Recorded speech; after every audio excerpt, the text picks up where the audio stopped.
Okay, welcome. We're live here at our home buying seminar. We do this every Wednesday at 4 o'clock or 5 o'clock thereabouts. I'm Bill Gross, at Bill Gross Probate and social media, along with my good friend and colleague. Patricia.Castillo. That way. It's kind of interesting. It's mirrored because when I look at her, it's there, but it's there. And our good friend and lender, Shannon the lender. And we get together to talk about helping you buy your first house or your next house.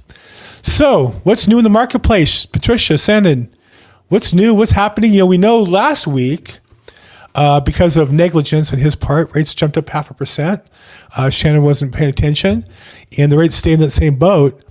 How has that, and it's interesting to me how the news on that rate hike has been like invisible. Now, this isn't a political show. I don't want to get into politics, so it's obviously related to the election, right? Everybody wants to talk about good news. Nobody wants to talk about bad news. So here we were for months talking about, well, maybe the federal cut rates 0.5%, rates go down. Maybe they'll cut 0.5%, rates go down. Maybe they'll cut rates go down. Boom, they got 0.5%. And it's amazing to me how nobody talks about it in the real estate industry. Is that just my perspective, or is that what you see as well? Right. Yeah, I haven't really heard too much about it. And I think also because buyers have been, they've already been conditioned to what's going on in the interest rate environment, right? We saw interest rates, at 8% last year in October, and then all the roller coaster with the rates this year. So I don't think it's something that would shock them at this point. The rates are still under 7%, which, they were at like 6.5. Now they're getting a little closer to 7, but I just don't think it's something that buyers are really shocked about anymore. I'm not really hearing too much about that from any of my clients. What I am seeing is kind of like a slowness in making offers. So I have, and that's just on one of my listings right now that I have in Reseda, but I had a buyer that came by, 3 times to the property. So they wanted to make absolutely sure that they wanted to write an offer. And then after talks with their agent for about a week and a half, we finally received an offer. So it's just kind of a weird market. Like some pockets are busier where the offers are coming in, maybe 3 to 5 on a listing, but in some areas it's a little slower, and that's throughout LA County. Okay. So mixed bag, but not significantly changed. It just fascinates me, the fixation on the rates, and yet here the rates don't go down but go up. It doesn't seem like it's changed that much. That's right. Not hearing too much about it. I mean, it's bumped up, but like you said, it hasn't been a drastic bump, but it hasn't gone down, right? That's for sure. It's the same 0.5%. Everybody said, well, once rates go down 0.5%, the market will take off. It goes up 0.5%. And it's really like nothing happened. It just fascinates me. I don't know. Yeah, I think what Patricia is saying is like, people are making a big deal about the rates. And I mean, we see it. I think just some people, and I'm not saying the person who's watching, but some people just make excuses of like, hey, I'm not going to buy because of, right. the rate. And once the rates go down, it's like, now what? Right. Mm-hmm. We always have an excuse not to do something and prepare and do the hard work. Yeah. Okay. And, I think some clients I have a buyer right now that's interested in getting approved. And I had 2 conversations with her and sent her a list of items we would need. And she was very well organized. She sent me an email with all the information. I sent it over to Shannon, and he's working on that. Right. So I think it really depends on the motivation for each buyer and what their time frame is. So some buyers that are just barely getting their feet wet start wanting to look at homes to see what a purchase price of, let's say, $800,000 is going to get them. How much house are they going to get for that price? What's the mix of like bedroom versus bathroom count? And then just seeing what the floor plans are that are available right now. So I've had buyers that are coming in, looking throughout my listings and saying, we're really not looking right now. We're just kind of wanting to see what's out there right now and see how the prices are.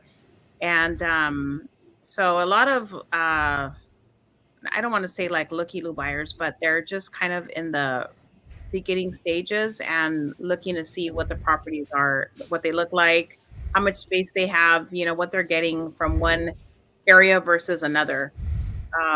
So I've had, those encounters with buyers that are just wanting to know how they get pre-qualified when they get to that point. But there's still a lot of interest out there from what I can see. It's just, I think one thing that I'm seeing more lately is, ever since the NAR settlement, is still a lot of confusion with the buyers. They come in to the open house not really knowing what's going on. Are they responsible for paying their realtor's commission? Can they get a credit still from sellers? Is that still allowed? And so there's a lot of questions, in that area. That's what I see most lately. I get a lot of confusion on that subject, and when I tell buyers that I can't represent them because perhaps for whatever reason I can't, and they'll argue with me like they don't know what they're talking about. I think one of the problems that is true in the market is that it's not just that buyers don't know, it's that also buyers think they know more than they do. I think they think by reading the news on Redfin and Zillow that they understand the market. And I literally had a guy in this conversation with me say, well, moving here from Arizona to California, which means he's never even inquired about a California property in his life. And he asked me a question. I said, well, do you have an agent? No, I don't. Well, you should have your agent call me. Well, you can answer the question. I said, well, legally, I really can't. He started arguing with me, and I said, dude, I'm a broker. I've been here my whole career. You've never been to California, and you're telling me what our laws are. But the thing that I wanted to point out, and I think this is the challenge throughout our society, is the lack of humility that just because I read Zillow every week thinking you understand the real estate market, whereas to be honest, I think less than half of realtors understand the implications of these changes. They're very complicated. They're very legalese. The devil is in the details on the wording. I'm sure, as you know, Patricia, on the paperwork, we do it one way, we have to redo it to be in compliance. Very complicated. And I think rightfully buyers are confused. And when people are confused, they're less aggressive and less determined and less active. And so I think there's a unmeasurable impact this is having on the market that's not good, of discouraging buyers from moving because they think they know so much. They find out they don't know about this area. And I'm sure some of them, I'm sure walking an open house and being told you have to sign a document can be very off-putting, right? And if you don't understand the reasons why, you end up being defensive. You walk out, well, that whole real estate industry stinks. And you walk out and you're going to put your money in stocks or bonds instead of investing in real estate. That's not going to be a good thing for our economy. Right. Yeah. Yeah, and that's something that's hard to, explain. Let's say you have an open house, a new listing that just hit the market, and you're hosting the open house, and it's for another. EXP doesn't allow us to hold open houses for other brokerages, but in that case, if you're not the listing agent and you're hosting an open house, and the buyer comes in, you have to have them sign a form, that lets them know that you're not the listing agent, but that. You can come in and see the property, but they do need to sign that acknowledgement form. And so a lot of buyers, it's kind of a hard pill to swallow to ask them to sign anything, right? Yes. And especially you just met them 5 seconds ago. Well, and it's 2 pages, typically at least. It's fine print. It's not like an easy document to read. It was written by attorneys. Right? If you wanted to have somebody write that form for you and pay an attorney, it would cost you thousands of dollars. So it really is challenging to buyers who don't. And if you don't know going in the door to expect that, you can imagine it just stops them in their tracks. I think on the flip side, that's one of the real advantages, Patricia, that you offer your clients is holding your own open houses, right? That you're both a listing agent, but to service your listings, you do open houses. I don't. And I work a niche where I can get away with that. But for most listing agents, they don't, but they're not really servicing their customers as well as you are. I think that's really a piece of value to your customers that you have to make sure you explain that they understand that you're being there makes the process simpler than having some other agent there. Right. And most teams are going to have most other teams are going to have some other agent there, and that's just a different process, I think. That's right. And everything's changed, and we have to have the right paperwork. In case we're audited for any reason, then we have to be in compliance. I mean, the fees are pretty hefty, so we definitely are staying away from that. And it's just a matter of explaining it to buyers. But that's why I primarily host my own open houses, because I'm the listing agent and I know everything about the property, and I can speak to a buyer about it. So it just depends. But I think the process right now is still very confusing for buyers as they're coming in to see an open house. And even if we had one of our other team members was hosting an open house, and he was asking them to sign the form, and they said, well, we're not signing anything, and they just walked away. So you're going to get the serious buyers, I think, that have been more in tune with what's going on in the market and maybe talking to other realtors so they have more information. And those buyers might sign the form because they want to come in and see the house, because they are serious buyers and they're looking to purchase a home. But the other buyers that are just kind of out getting a cup of coffee, see the directional signs, and show up at the open house, I wouldn't expect them to be signing a form just to come in and view the house. I think that's another reason why listing agents have to be strategic with marketing open houses now.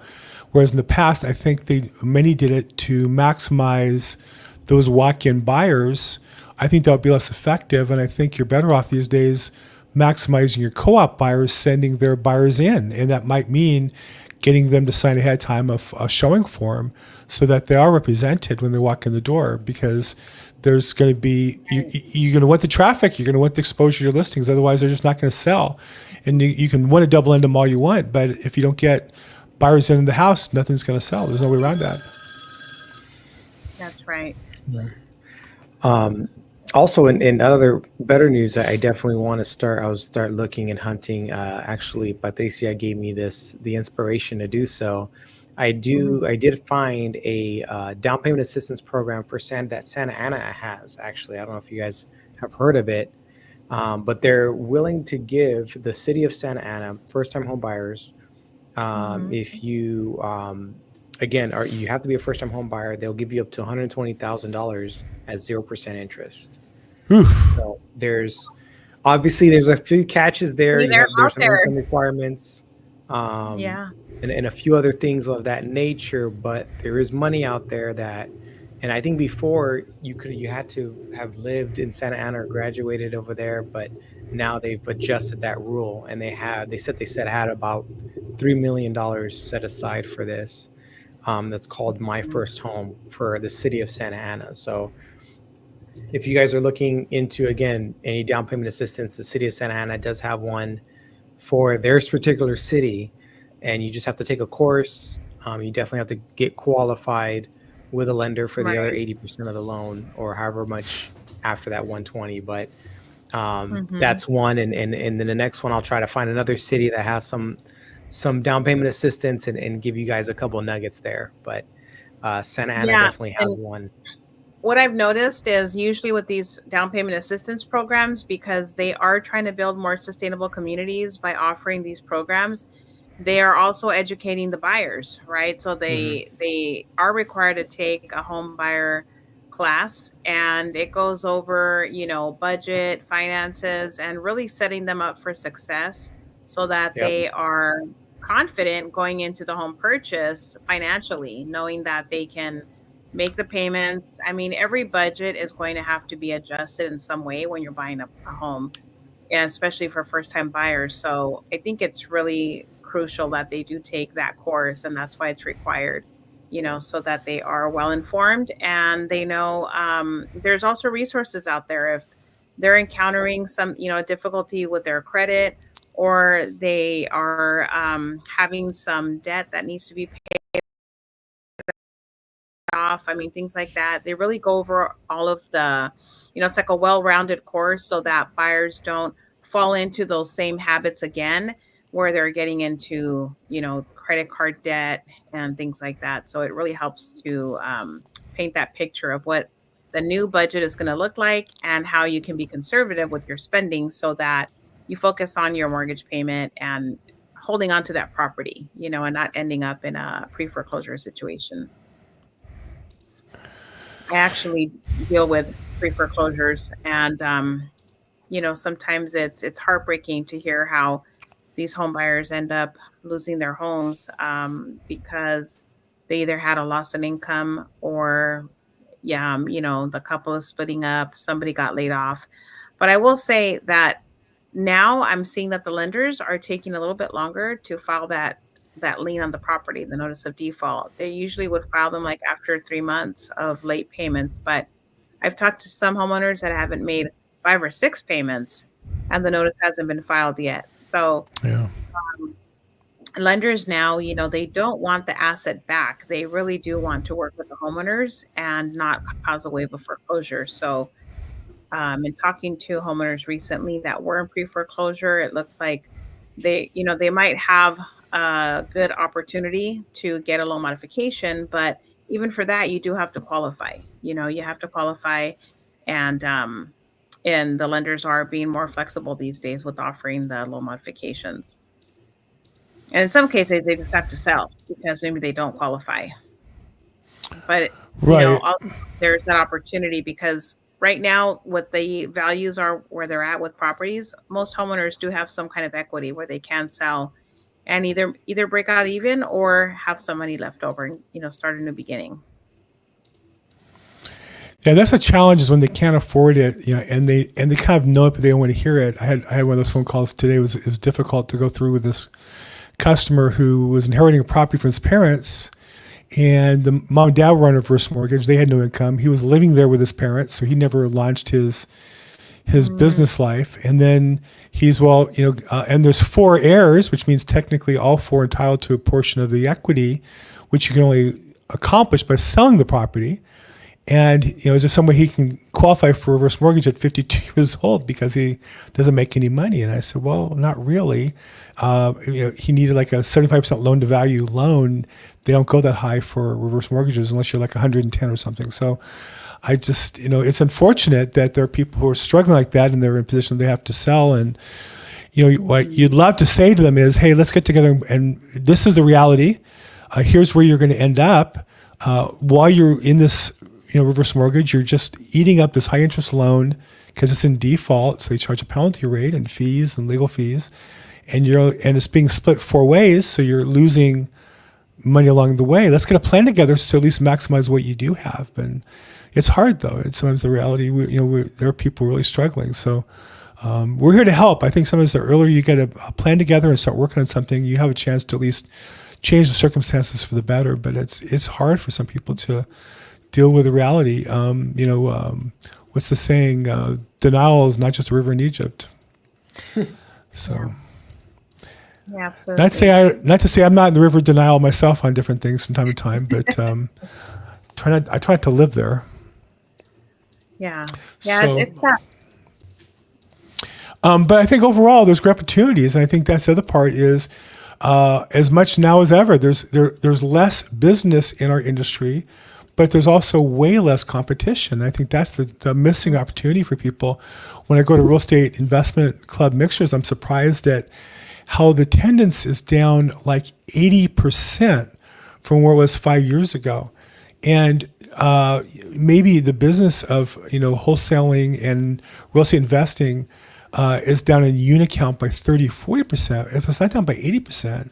And, I can say those of us who are still in the business and working every day and treating it like a business, a lot of us are doing really well, better than we were 5 years ago. And there are people who just can't get committed to getting started. And it's still a great opportunity. There's more probably distressed sales. I think I heard somebody say, this is the market where you work twice as much for half as much money, but at some point the market changes, and that's where all the wealth is built. Yeah, I think it's true. Absolutely. Yeah. Okay, so I don't know. Is there anything else that we need to before you kind of finish up? Any other thoughts you guys want to talk about? I do have an open house tomorrow at 18925 Sataquay Street in Reseda, and I just adjusted the price today to $978,000 for a 4-bedroom, 3-bath, 2-story home. And it is on a busy street on Sataquay, right at the corner of Wilbur. So it's not a home for everyone, but it is a beautiful home for the right family. And I do have an update on our mobile manufactured home side. We do now take I-10s. I-10 people. However, you guys need to use your I-10 for W-2s, pay stubs, and credit. So I know that that's going to be a little difficult challenge for some people, but we do take I-10s now on that side. So it's a good thing. Okay, great. What's the down payment amount? 5%. And then, I mean, obviously with closing costs, things like that, it's I usually tell people like 10 to 13%, you know what I mean? Around there. Okay. But This is for mobile homes? Yeah. So mobile homes with an I-10 means you can buy a mobile home and you don't have Social Security, so you're like a resident alien with a green card? Yeah. But you do need to, that same identification number, you do need to, use that as for your credit, for your pay stubs, things like that. You can't use someone else's identification, I guess I could say, for your job and things like that. So you got to use that number for everything in order for them to calculate everything. Yeah, it used to be called a felony when you use other people's ID. Yeah. Now, well, now it's just I don't want to incriminate anybody. Now it's just a financial tactic people use. So yeah, funny. Yeah. Okay, well, there you go. Well, that's exciting news. And then Patricia, as always, a open house on our listing in Reseda this time. You can see her in person. When is the open house again? Tomorrow from 1:30 p.m. to 3:30 p.m. 18925 Sataquay. So that's Thursday from 1:30 to 3:30. You can see her live in person. I feel like we're doing like one of those old-fashioned car commercials where you have the actual sales, the owner of the company going to be there. So you have Patricia.Castillo, real live listing agent who can not only share that property but talk to you about getting a plan together to buy your house. So feel free to talk to her there. Shannon, thanks for being on the call. Patricia, thanks for being on the call. I'm Bill Gross at Bill Gross Probate. I'm actually off for vacation tomorrow and Friday, and again the following week, Thursday and Friday. And I'm kind of keeping low. I'll be on this call next week, but kind of keeping a low profile, kind of some family time here for the next week or so. So you can always reach me at Bill Gross Probate. Patricia, what's the best way to reach you? My cell number, 323-365-9909. Oh, hey, we had a comment in the YouTube real quick. I'm sorry, I missed you. Positive outcome. Why do people wait until the election's over to buy a home? You know, I think I told this story here probably about 5 or 6 times. Can I tell the story again, or is it too much? Or should we wrap up? Hey, you know what? Positive outcome did not hear the story. So okay, there you go. Yeah. So I'll tell you a story. So in 2000 and when was Barack Obama elected? 2008. So 2008, around June, before he was nominated, I was doing a lot of cold calling, and every seller I was talking to said, I want to wait until the convention to see if Barack Obama is nominated. It was going to be a historic event. And well, in truth, I didn't really support him politically. I did understand it to be a historic event, and it was obviously very exciting. For a lot of people, it was very exciting, but it was a very historic event in our country. And so people had the sense that it was going to make a difference in the economy. And he talked about, positive things. So then he got nominated, and I would call people up. Okay, well, I want to wait till after the election because he may not win. And okay, I get that. Being the first, Black, African-American, whatever president would be historic. And so, we'll see how that goes. So I made a list of those people. I made a note to call them back after the election. So I called them back after the election. And those same people, of course, at that time said to me, well, he's elected, but he hasn't done anything yet because he's not yet, in office. Call me back after the inauguration, which was January 20th by constitutional. It's always the same date. So I took that list and added to it. Now I had more people than ever on that list, but I kind of got suspicious because I called people back and said, well, it's going to take time for his policies to be implemented. And, I noticed that, it had nothing to do with anything. And I'm not knocking Barack Obama. It's not a story about him or politics. It's a story that we always have a reason not to do something, because at the end of the day, buying a house, housing prices almost consistently go up, slightly, but consistently up. And in order to buy a house, it's kind of like jumping onto a train. You got to jump on it when you have the chance, because if you miss it, you probably missed it. You got to save money, cut your expenses, tighten the belt, sacrifice, get in that first house. Now you're on the train and you can try to upgrade from there. And people want to tell you there's some external factor that's going to change their life. It's never really the external factor. And again, there's no knock on President Obama or those people. It's just we all in our lives have a reason why we're not doing what we're supposed to do. And so I've just learned that when people say, I'm waiting off the election, they just really don't need to buy a house. And as real estate agents or people working with investors, we need to look for people who have to do something. We're in the business of helping people. We also prepare people who don't have to do anything now, say till next year. Right now, that's why we do this podcast. So part of our investment of our time for Shannon and Patricia and I is that I recognize there's people who maybe are changing jobs a year from now. I have a family member who's leaving the workforce to take care of kids, and because her husband got a big upgrade, and they moved into an apartment that they'll be in for a year or two, and they look to buy a house a year from now. They can't afford it now, but they're making the plan. So that's great. They need to start learning now. They need to start preparing their credit now. They need to meet with a lender now to see what's the gap, what's the number have to be to plan on. So to answer your question, positive outcome, the positive outcome is plan for success, work hard, do the work, and it doesn't matter what the external factor is, whether it be an election or something else. The Dodgers win the World Series, Dodgers don't get to the World Series. Shouldn't affect your lifetime home plans or where you want to raise your family and spend your life. It should be all about you making it happen yourself. Thoughts? Patricia, Shannon, what do you think? I agree. I mean, I think that, buyers and sellers alike, they usually will, and this is from my own experience and talking to buyers as well.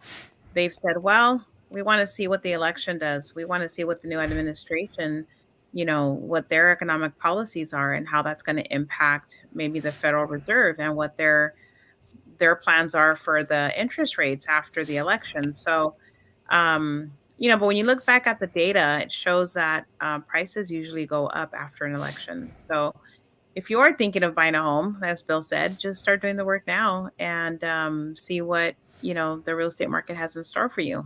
I mean, see what you're qualified at. If the rates go down, then you know that you have more purchasing power. If the rates happen to go up after the election, then you know that you have to adjust that expectation on your, what you're looking at in terms of purchase price. I will say that when I first saw Barack Obama, I actually met Barack Obama when I was in college, to be full disclosure. I was in a college organization, same as he was at his school. I was at USC and he was at Occidental College. Met him. Didn't really know him, just met him.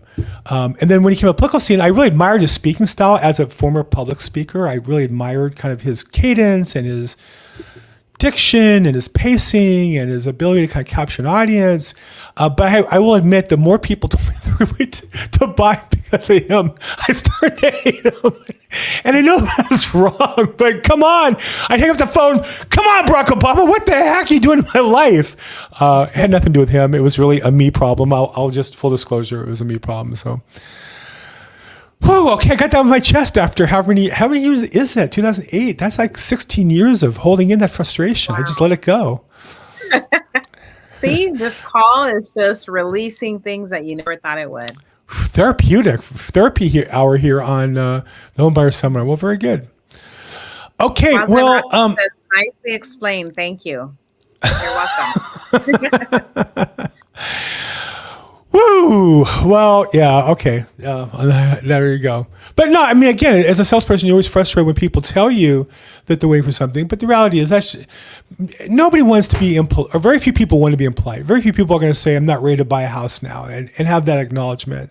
And I may never, and I'm not going to work on a plan now anyhow. Very people are going to say that to you. So a nice way is always to have some nice, pleasant way of saying, here's a reason why, we're not going to buy now. And so it as a salesperson, you kind of learn to see through that, accept people for where they are. And I think, again, we want to, there you go. So here's a great question. Positive outcome. Says I'm from Minnesota, and I have two team members who are in Minnesota, actually, great agents. I want to buy a house in Texas. Can I use my Minnesota income to get the house? So let me show you a couple things. First is find out what houses in Texas you would cost. Now you can go online, Zillow, Redfin. An agent can give you that access. I have agents in Minnesota that give you that access in Texas and vice versa. But the key answer is you can use it to get the house. The question is, how will you qualify? And it depends on what the income is and how it's documented and how you prepare and plan for it. And it says you want to buy in Texas. Does that mean you want to buy now, or you want to buy in 6 months you're moving, or maybe a year from now when your kids are, school year ends, or who knows what the story might be. So I think the thing I would say, Fort Worth, well, I'll tell you, Fort Worth is spelled without the H. It's two words. I know Fort Worth very well. Mm-hmm. Well, positive income outcome, I would suggest you reach out to an agent. If you want to buy now, reach out to an agent now, that a loan officer who can qualify your finances and see what the nature of your income is. There are certain businesses that you can qualify with your income now that will transfer. There's certain businesses that will transfer. Maybe you're moving because you have a new job lined up and there's certain processes to go through. So without getting personal in front of our audience of other people online and recorded forevermore on the internet, I would say get in touch with Shannon and talk to him about your income. Or if for some reason not comfortable, call Patricia and she can issue another lender as well. But get your particular case. I don't think you care, out of 300 million Americans, what the answer is for most of them. You care about you. Let's get the right answer for you on your particular case and situation income. Does that sound fair, Shannon? What would you say? Yeah, I think that's great. And positive income, I would just say rule of thumb for conventional loans is two things. One, if you're moving from one state to the other, the bank wants to know how you're going to proceed with that income. So it's either going to be A, you have a letter from your employer stating that you can work from home. And if you can work from home, great. It's not going to impact where you're going to be at. You can use that income. Or B, you guys have another location at, ideally 50, 60 mile radius from where you're going to be purchasing that house. And you get a letter stating that you're going to be moving over to that second location. So typically that's how, if you want to use that income from your current job over to the other one, it's either A, I have a letter stating that I can work from home, or B, I have a letter stating that, oh, perfect, offer letter. Offers letter also work as well. We do have to also take in consideration, are you going to be working in the same field that you're in now? So that's also one thing. And number two is the offer letter. Is it salaried? Because if it's hourly, then that's where things get a little sticky because we don't know what your hourly is going to be. But if you have an offer letter that states, hey, this is my salary, or they're guaranteed 40 hours of work a week, we can probably get away with that offer letter as well. So yeah, that an offer letter could work in your favor if we have one of those two things, either if it's salaried or, hey, this employee is guaranteed X amount of hours and this is what they're going to get paid per hour. So yeah, and as long as you have still a 2-year work history, because the bank always wants to know that you can hold a job for at least 2 years, you probably should be in good shape. There you go, from a real life professional lender. But again, I think the key for you is before you get too far down the road, I would really urge you to get with Shannon, would be a great one, or somebody else, but somebody who you're going to rely on, because at some point you're going to start spending more money and more time, and you're going to depend on that. I mean, I appreciate Shannon's input here, and that's why he's here. But his information has to be generic until it's real. It's not real until he meets with you and reviews your particular document. So let's get together with a lender and get a plan together. And I'd love to have you come back and tell us, what worked out for you, what didn't work out for you. Share with us the actual real world example. We're here to help. We're here to help you be successful. That's why we do this call, frankly. Yes, we get paid if you use us, but we also, all get paid if we all succeed together. So that's what we're here for. Okay. That's right. But did you say any other input you would have on that particular? You must get that question from time to time when you meet with buyers open houses. Yeah, I do. I mean, we've had, buyers that have left California, buyers that are coming back into California, but usually the lender does want to see what your future plans are, as Shannon mentioned. So, that's really going to be the key to your loan approval is your income, right? How stable it is and what the future holds with that job. So if you have an offer letter, then that can help with your pre-approval and just basically reassuring the lender. They want to see that you are going to be employed, that it's not like a temporary, maybe seasonal job where you're going to go to Texas and then you're going to return to California. So Do you own a home right now? Are you selling your home? Are you renting it?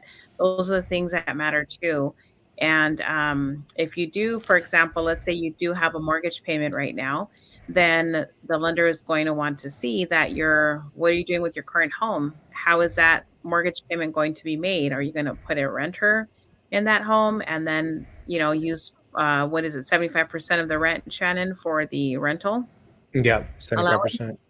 Okay, so then you're responsible for the other 25% plus the upkeep on your home, and then you're going to be incurring that new mortgage with the purchase in Texas. So those are the things that the lender is going to want to, get reassurance on, that it's going to be a solid move for you and you're going to be successful in the new place in Texas. We're rooting for you. We hope you do well. Love to help you succeed and make that happen if we can help anyway. We know people in Texas. I know people in Texas. I know people in Minnesota. I know Fort Worth real well.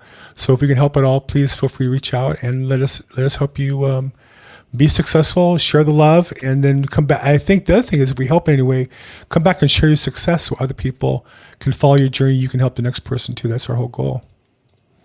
That's right. Good luck with everything. Positive outcome. Well, right there in the name, there's a clue that they're on the right track, right? I think that having a focus on a positive outcome, the name of the page for him or her is not waiting for changes in factors. It's positive outcome. So it kind of forces you, I think, to start thinking positive. So good luck with all that. Yeah. Okay. Well, keep us posted. Let us know how everything goes. Yeah. Yeah, for sure. Okay, guys. Well, I think that's a wrap for us. Thanks for being on the call today. I'm Bill Gross at Bill Gross Probate, and Patricia. On behalf of Patricia and Shannon, thank you guys, and we'll see you a week from today. Okay. Bye, everybody. Thanks so much. Bye-bye. Bye-bye.